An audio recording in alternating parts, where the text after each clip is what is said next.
Hello guys, welcome back to my channel a my inspiration. कैसे हैं आप सभी। तो आज की इस वीडियो में मैं आप लोगों से शेयर करने वाली हूँ कुछ ऐसी गाइडलाइंस जो कि एएमआई ने ही दी है आपकी प्रोजेक्ट रिपोर्ट के लिए। अगर आप फॉलो नहीं करोगे तो मे बी आपको फेल कर देंगे या फिर आपके ग्रेड्स कम आ सकते हैं। तो बेटर यही है कि आप सारी गाइडलाइंस को फॉलो कर लीजिए और अपने फुल मार्क्स ले लीजिए प्रोजेक्ट में।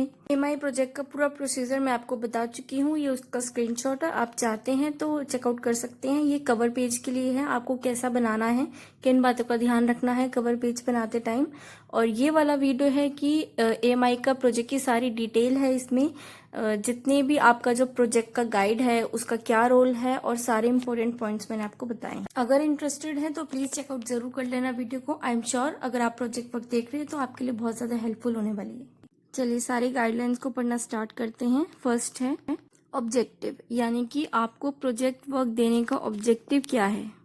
ये प्रोजेक्ट हेल्प करता है डेवलप करने के लिए, आपके जितनी भी एबिलिटीज़ हैं, इंजीनियरिंग स्किल्स हैं, उसको एनहांस करने के लिए, या फिर किसी भी इंजीनियरिंग प्रॉब्लम को सॉल्व करने के लिए, आपकी स्किल्स को डेवलप करने के लिए ये प्रोजेक्ट आपको दिया जाता है। नेक्स्ट पॉइंट में आपकी ये डिटेल दी गई है कि स्टूडेंट जितने भी सेक्शन बी को में रजिस्टर्ड कर लेते हैं, जो परस्यू कर रहे होते हैं, जब भी उनके 5 सब्जेक्ट्स क्लियर हो जाते हैं तो वो प्रोजेक्ट के लिए एप्लीकेबल हो जाते हैं। उनको ये 5 सब्जेक्ट्स मिनिमम सी ग्रेड से क्लियर करने होते हैं। उसके बाद स्टूडेंट को रजिस्टर करना होता है प्रोजेक्ट वर्क के लिए एक एप्लीकेशन फॉर्म भर करके, जो कि अपेंडिक्स 1 में दिया जाता है उन्हें।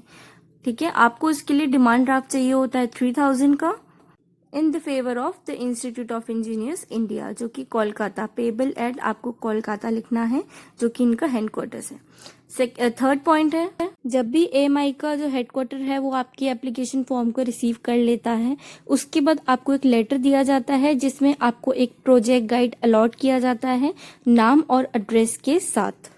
ये प्रोजेक्ट गाइड्स आपको अलॉट किए जाते हैं एएमआई की तरफ से, और आप ही के घर के नियरेस्ट एरिया में जो आपका प्रोजेक्ट गाइड रहता होगा वो आपको अलॉट कर दिया जाएगा। तो जैसे ही आपको नाम और एड्रेस मिल जाएगा अपने प्रोजेक्ट गाइड का फ़ोन नंबर के साथ, तो आपको उनको कांटेक्ट करना है, उनके घर जाना है, उनके एड्रेस पर जाना है आपको अपना आइडेंटिटी कार्ड लेकर। जी हाँ, ये बहुत ज़रूरी है। आप अपना जो एएमआई की तरफ से आपको इशू किया गया है आपका आइडेंटिटी कार्ड, वो आपको लेकर जाना है। इन केस आपका प्रोजेक्ट गाइड अगर अवेलेबल नहीं है या उस एरिया से बाहर जा चुके हैं या फिर इंटरेस्टेड नहीं है आपको गाइड करने के लिए, तो आप एक एप्लीकेशन भी दे सकते हो ऑल्टरनेट प्रोजेक्ट गाइड प्रोवाइड करने के रिगार्डिंग। इससे पहले वाली वीडियो में मैं आपको वो ईमेल आईडी बता चुकी हूँ, जो कि आप जिस पे ईमेल करोगे, एप्लीकेशन टाइप करोगे और आपको आपका प्रोजेक्ट गाइड ऑल्टरनेटिव मिल जाएगा। ये प्रोजेक्ट गाइड आप ही के फेलो होते हैं, यानी कि मेंबर होते हैं, ऑलरेडी कर चुके होते हैं, एक्ट करते हैं एज अ प्रोजेक्ट गाइड। उसके बाद टाइप ऑफ प्रोजेक्ट में आप कोई भी टाइप का बना सकते हैं। ये कैटेगरीज दी गई हैं, आप कैसा अपना प्रोजेक्ट चाहते हैं, जैसा आपका प्रोजेक्ट गाइड कहेगा आपको वैसा बनाना पड़ता है। या तो आप कॉम्प्रिहेंसिव केस स्टडी टाइप कर लीजिए, यानी कि पूरे का पूरा एक रिपोर्ट तैयार कर लीजिए ऑन द पेजेस, या फिर आप कोई मॉडल बना सकते हैं, कोई डिज़ाइन बना सकते हैं, जो भी आपको प्रेफर करना हो आप कर सकते हो। बट बेटर यही रहता है कि आप कॉम्प्रिहेंसिव केस स्टडी वाला बना लो, जिसमें कि 50 to 60 पेजेस का एक आपकी प्रोजेक्ट रिपोर्ट तैयार हो जाएगी। मॉडल की कोई ज़रूरत नहीं है, उसमें आपको एक इक्विपमेंट्स भी चाहिए होते हैं और 1000 झमेले होते हैं। आपको कोई मिल रहा है इक्विपमेंट, कोई नहीं मिल रहा है, कोई अवेलेबल ही नहीं है मार्केट में, आपको भागा दौड़ी करनी पड़ेगी। उससे बेटर है कि आप केस कॉम्प्रिहेंसिव टाइप ही बना लीजिए। आपको अपना हर स्टेप प्रोजेक्ट गाइड से पूछकर करना है, उनकी गाइडेंस में करना है। कुछ नहीं समझ में आया तो आपको इसीलिए अलॉट किया जाता है कि आप कोई भी प्रॉब्लम हो तो उनसे पूछें। उसके बाद है साइनॉप्सिस। साइनॉप्सिस आपको तैयार करने हैं, उसका पूरा फॉर्मेट अपेंडिक्स सेकेंड में दे रखा है, क्या क्या पॉइंट्स कवर करने चाहिए आपके साइनॉप्सिस में। जो भी आपका प्रोजेक्ट गाइड फाइनलाइज करेगा आपका टॉपिक, उसके ऊपर आपको साइनॉप्सिस बनाने हैं उसी फॉर्मेट के अकॉर्डिंग जो एएमआई गाइडलाइंस के अकॉर्डिंग में दिया हुआ है। और ये समरी ऐसी होनी चाहिए, एक जैसे आपका पूरा प्रोजेक्ट है ना, उसका समरी होनी चाहिए। ठीक है, यानी कि आपके सिनॉप्सिस को पढ़कर आपको पता लग जाना चाहिए, कोई थर्ड पर्सन आपके सिनॉप्सिस को पढ़े तो उसको पूरा आपका प्रोजेक्ट की डिटेल पता चल जाए। इस तरीके से सिनॉप्सिस आपको बनाने हैं। ये सिनॉप्सिस 4 to 5 पेज का हो सकता है। आसान भाषा में कहूँ तो आपके प्रोजेक्ट की एक झलक को सिनॉप्सिस कहते हैं। अगर आपका प्रोजेक्ट गाइड आपके सिनॉप्सिस को फाइनल कर देता है, उसके बाद आप स्टार्ट कर देते हो फाइनल अपने प्रोजेक्ट रिपोर्ट को बनाना। प्रोजेक्ट रिपोर्ट की आपको 3 कॉपीज बनानी है। एक कॉपी आपके पास रहेगी, दूसरी कॉपी आपको अपने प्रोजेक्ट गाइड को सिग्नेचर के लिए देनी है, इंटरनल इवैल्यूएशन के लिए। जो थर्ड कॉपी होगी वो आपकी जाएगी एएमआई के हेडक्वार्टर्स आपकी एक्सटर्नल इवैल्यूएशन के लिए। और तीनों ही कॉपीज की एक ओरिजिनल होगी और 2 जीरोक्स कॉपी होंगी। अब ये कुछ पॉइंट्स हैं जिनका ध्यान रखना है आपको फाइनल प्रोजेक्ट रिपोर्ट बनाते टाइम। आपका जो प्रोजेक्ट है वो उसमें होना चाहिए मेथडोलॉजी, डेटा इनपुट एनालिसिस होना चाहिए, रिजल्ट होना चाहिए, फाइनल आउटकम होना चाहिए और कमेंट होना चाहिए। अगर आपका प्रोजेक्ट गाइड कुछ कमेंट करना चाहता है आपके प्रोजेक्ट पे तो वो भी आपको उसमें मेंशन कर देना है। उसके बाद कौन सा मेथड आपने यूज़ करा है वो आपको पूरा बताना है और फ्यूचर में इसका स्कोप क्या है आपके प्रोजेक्ट का वो आपको अच्छी तरीके से एक्सप्लेन करना है। उसके बाद क्या करना है आपको, प्रोजेक्ट रिपोर्ट में एक तो कॉपी लगनी है साइनॉप्सिस की, यानी कि प्रोजेक्ट रिपोर्ट जो आपकी फाइनल होगी उससे पहले आप साइनॉप्सिस की कॉपी भी लगाओगे और लगाओगे certificate of originality of your work जो आपको प्रोजेक्ट गाइड देंगे। उसके बाद एक कंटेंट पेज लगाओगे जिसमें आपका पूरा इंडेक्स होगा। प्रोजेक्ट रिपोर्ट की जो लेंथ होनी चाहिए वो 250 वर्ड से ज़्यादा की नहीं होनी चाहिए। उसके बाद टाइम लिमिट की बात करते हैं। आपका जो प्रोजेक्ट है ये आपको अलॉट किया जाता है साल में 2 बार।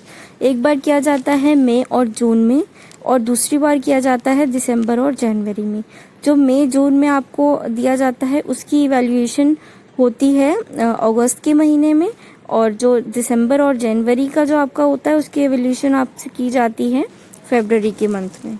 अगर आप अगस्त के महीने में कर रहे हैं तो फिर 10 अगस्त से पहले पहले आपका इंटरनल और एक्सटर्नल दोनों इवैल्यूएशन हो जानी चाहिए, यानी कि एक कॉपी हेडक्वार्टर्स और दूसरी कॉपी प्रोजेक्ट गाइड को आपकी सबमिट हो जानी चाहिए 10 अगस्त से पहले पहले ही। 10 अगस्त तक आप अपने प्रोजेक्ट गाइड को रिपोर्ट सबमिट कर दोगे और 20 अगस्त से पहले आपका जो प्रोजेक्ट गाइड है वो आपके इंटरनल इवैल्यूएशन को हेडक्वार्टर्स तक भेज दें। ऐसे ही दिसंबर और जनवरी का जो सेशन है वो 10 फरवरी तक आपका पूरा प्रोजेक्ट तैयार हो जाना चाहिए, प्रोजेक्ट गाइड को सबमिट आप कर देने चाहिए। उसके बाद फरवरी 20 तक आपके इंटरनल और एक्सटर्नल इवैल्यूएशन हो जानी चाहिए, यानी कि आपके प्रोजेक्ट गाइड आपकी जो कॉपी है वो सबमिट कर दें। ये थी आपकी टाइम लिमिट, ये कब तक आप अपना प्रोजेक्ट सबमिट कर सकते हो। मैक्सिमम टाइम लिमिट आपकी होती है प्रोजेक्ट रिपोर्ट सबमिट करने के लिए 6 इयर्स, जो कि आपके सेक्शन बी के लिए अलॉट किए जाते हैं। अगर आप प्रोजेक्ट में फेल हो जाते हो तो आपको क्या करना है, दोबारा से एप्लीकेशन फॉर्म डाउनलोड करना है, भरना है, फीस पे करनी है और दोबारा से आप एप्लीकेबल हो जाओगे प्रोजेक्ट को देने के लिए। उसके बाद आता है आपका प्रोजेक्ट का इवैल्यूएशन। आपको 100 मार्क्स का प्रोजेक्ट होता है आपका, जिसमें आपका इंटरनल और एक्सटर्नल दोनों ही इवैल्यूएशन वैल्यू रखते हैं। आपको पासिंग जो मार्क्स हैं वो बी ग्रेड चाहिए, ग्रेड जो आपको बी चाहिए होता है। अगर सी ग्रेड भी आया तो आप फेल हो जाओगे। इंटरनल इवैल्यूएशन के मार्क्स आपके प्रोजेक्ट गाइड के हाथ में होते हैं और एक्सटर्नल इवैल्यूएशन आपके होते हैं एएमआई के हाथ में, यानी कि जो आप हेडक्वार्टर्स भेजते हो।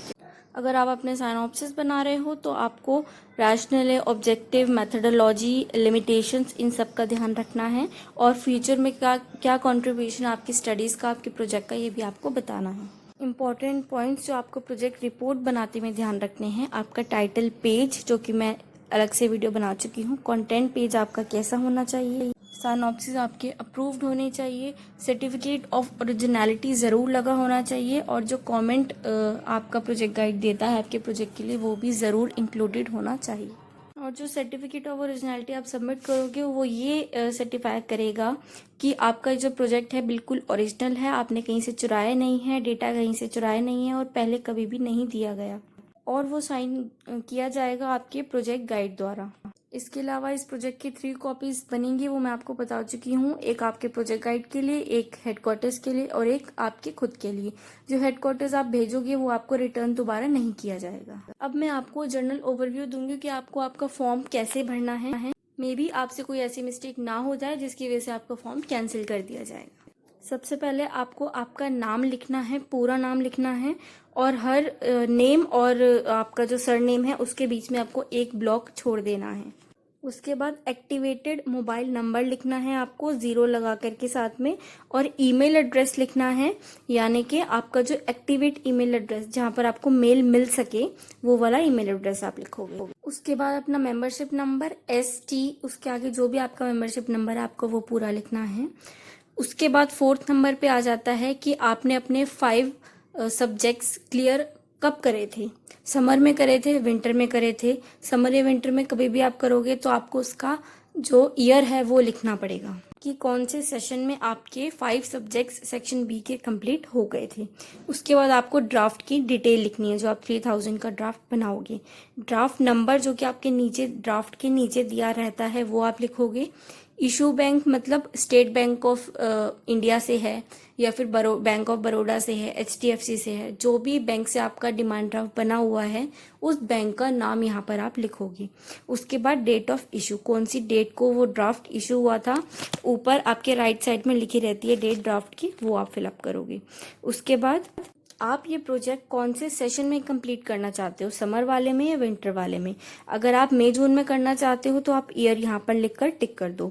अगर नवंबर या दिसंबर में करना चाहते हो तो वो वाले ईयर को टिक करके आप उसका जो ईयर है वो लिख दो। उसके बाद आपको साइन करने हैं, फुल साइन करने हैं विद डेट। आप नीचे डेट भी लिखोगे और पूरे आपके सिग्नेचर होने चाहिए सरनेम के साथ। उम्मीद करती हूँ कि ये वीडियो आपके लिए बहुत ही ज़्यादा हेल्पफुल रहा होगा। हेल्पफुल है तो प्लीज़ वीडियो को लाइक शेयर सब्सक्राइब ज़रूर कीजिएगा। मिलती हूँ आपसे एक और हेल्पफुल वीडियो के साथ। जब तक के लिए अपना ध्यान रखिएगा और कंसंट्रेशन के साथ पढ़िएगा। कंसंट्रेशन के साथ की हुई कोई भी चीज़ ना बहुत ज़्यादा सक्सेस देती है। एग्जाम्पल के लिए 3 घंटे की मूवी आप देखते हो ना, उसमें आपको एक एक सीन याद रहता है क्योंकि आप कंसंट्रेशन के साथ देखते हो। इसी तरह से आपको आपकी स्टडीज़ भी करनी है, देखना वो आपको याद